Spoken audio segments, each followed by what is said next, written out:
হয়নি। Wow guys দেখুন, দেখতে না দেখতেই আমি ট্রেনের দেখা পেয়ে গিয়েছি গাইস। জাস্ট ভিউটা দেখুন গাইস। আমরা আছি এখন যমুনা।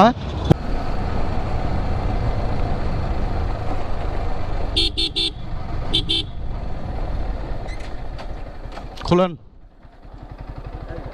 ভিতরে যাব।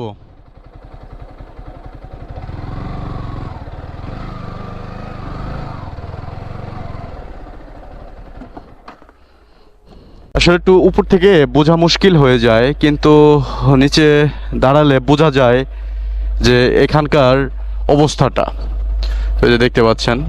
আর বর্তমান যে ব্রিজটি নির্মাণ হচ্ছে তো রেলওয়ের জন্য, সেটা হচ্ছে সামনের যে দেখছেন পজিশনটা, তো এটি। তো এদিকটা বের হওয়া যাবে না? জি, কেন কেন কেন? আচ্ছা বলেন, আপনি বলেন। ক্যামেরা অফ করবো কেন তাহলে? আপনি এটা কেমন কথা বলতেছেন বলেন? আমি ব্লগার, আমি ব্লগ করি। জি জি, ঘাটাল ক্যান্টনমেন্ট থেকে এসেছি। ঘাটাল ক্যান্টনমেন্ট থেকে এসেছি, ঘাটাল। আমি চলে যাব এখানে জাস্ট একটু দেখাতে যে এটা কাছ থেকে কেমন আর এটার ডিফারেন্সটা কেমন, আমি এটা দেখানোর জন্য শুধু টুলটা পার হয়ে এসেছি। ঠিক আছে, থ্যাংক ইউ। তো গাইস, দেখতেই পারলেন অবস্থাটা, আমাদেরকে দেখানোর ট্রাই করলাম। তো এই যে ব্রিজটা দেখছেন, এই যে যেটা ব্রিজ বলতে, সরি, এটা রেলওয়ের জন্য শুধু, কিন্তু নির্ধারিত রেলওয়ের জন্য এটা এখন নতুনভাবে নির্মাণ হয়েছে। তো গাইস চলুন আমরা সামনের দিকে আগাবো। আজব কথা ভাই, আমি ব্লগ করতেছি, কয় আপনি ক্যামেরা বন্ধ করেন কেন ভাই? আমি ক্যামেরা অফ করবো কেন? এই দেখুন বানরটার লড়াই দেখুন, আয় হায় হায়। ওয়াও, কি বিউটিফুল একটি মুহূর্ত। ভাইয়ের সাহস আছে কিন্তু। হ্যাঁ, ওই দেখেন, ওই দেখেন আরেকটা কিভাবে ক্ষিপ্রতা নিয়ে এসেছে, মানে খুবই ভয়ঙ্কর ভাবে।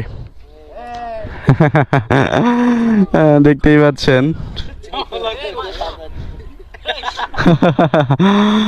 খুব ভালো লাগলো। তো আসবেন গাইস, ইকো পার্কে আসবেন, ভালো লাগবে। এখানে অনেক আনন্দ। অবশ্যই ফলো দিবেন অ্যান্ড সাপোর্ট করবেন। আপনাদের সাপোর্টই হচ্ছে আমার ভিডিও করার প্রধান শক্তি।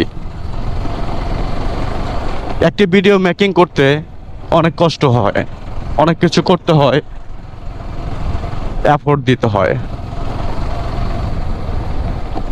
তো দেখেন গাইস, গাইস আমি হরিণের দেখা পেয়ে গিয়েছি গাইস। চলুন আমরা দেখি হরিণটাকে ক্যাপচার করতে পারি কিনা গাইস। নাই তো এই